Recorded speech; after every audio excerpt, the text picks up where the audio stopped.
তুমি আল্লাহর পক্ষে সিল না দিয়ে আর এক পক্ষে সিল দিয়ে তুই মানুষের বেটি জবান ধরি বেড়াস। এই বলবি এই ওয়াজ কই পাবি? সিলটা দে আল্লাহর পক্ষে, পাও ধরা লাগবে না, এমনি বরকাত ঢুকি যাবে। কি করে এতগুলো মানুষ চিল্লা আল্লাহ বলবো, কাজ হবে না।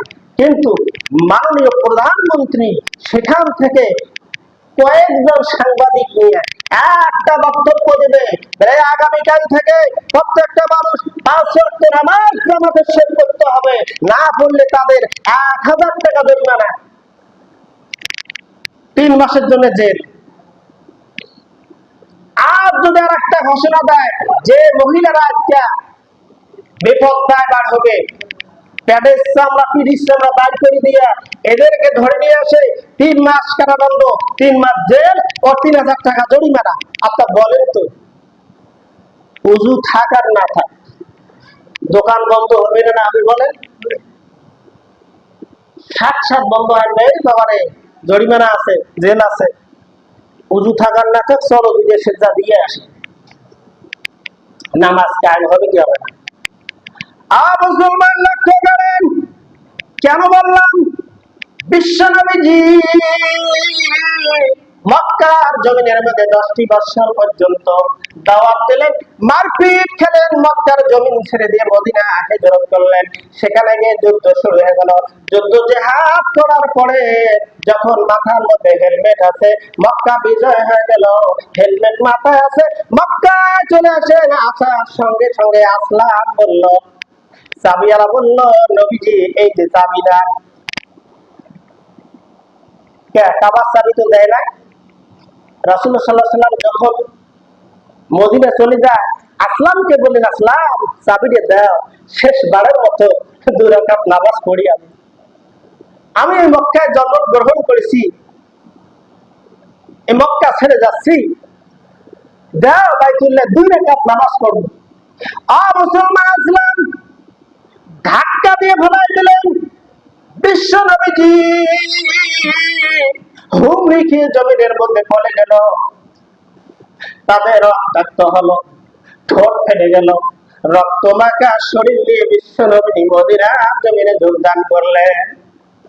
নবীজি মদিনা জমিনে যোগদান করলেন রক্তাক্ত শরীর নিয়ে। 2 রাকাত নামাজ পড়তে দিলেন না। আর যখন মক্কা বিজয় হলো, এই আসলাম আবার আসার সঙ্গে সঙ্গে চাবির ঝোপা নিয়ে বিশ্ব নবীর হাতে তুলে দিলেন। কারণ কি বলেন তো? ক্ষমতা। কারণ কি বুঝছেন না? বোঝেন নাই? ক্ষমতার দরকার আছে না নাই? ক্ষমতার প্রয়োজন আছে, আল্লাহ দিয়েছে। যখন বিশ্বনবী মক্কা বিজয় করলেন, তখন ইসলাম আরো দলে দলে মানুষ গ্রহণ করতেছে। এর আগে তো পারতো না, ক্ষমতা নাই।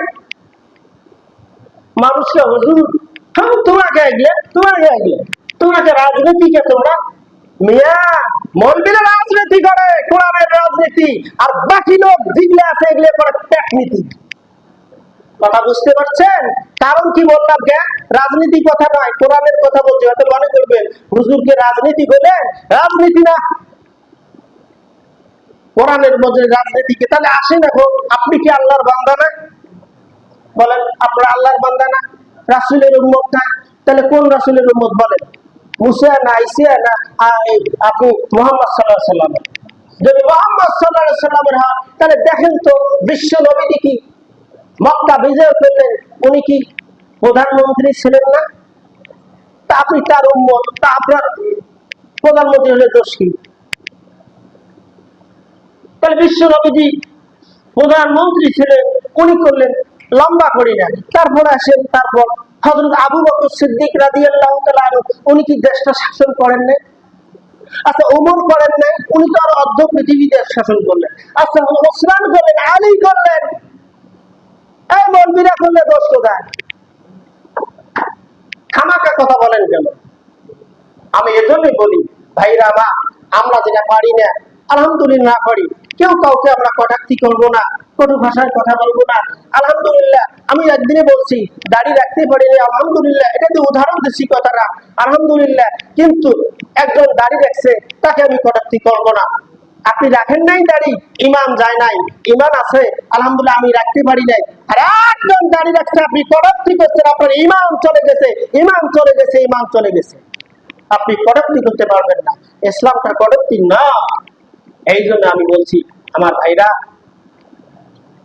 আমি বলতেছি আমরা কোন নবীর উম্মত, তার আদর্শটা কি ছিল, আলোচনা ছিল এটা। আমরা কেন রাসূলকে ভালোবাসবো, কারণটা কি, কেন ভালোবাসবো, আল্লাহ কেন বললেন ভালোবাসার কথা, রাসূলকে ভালোবাসার কথা কেন বলেছেন, আমি এই কথাটাই বলতাম।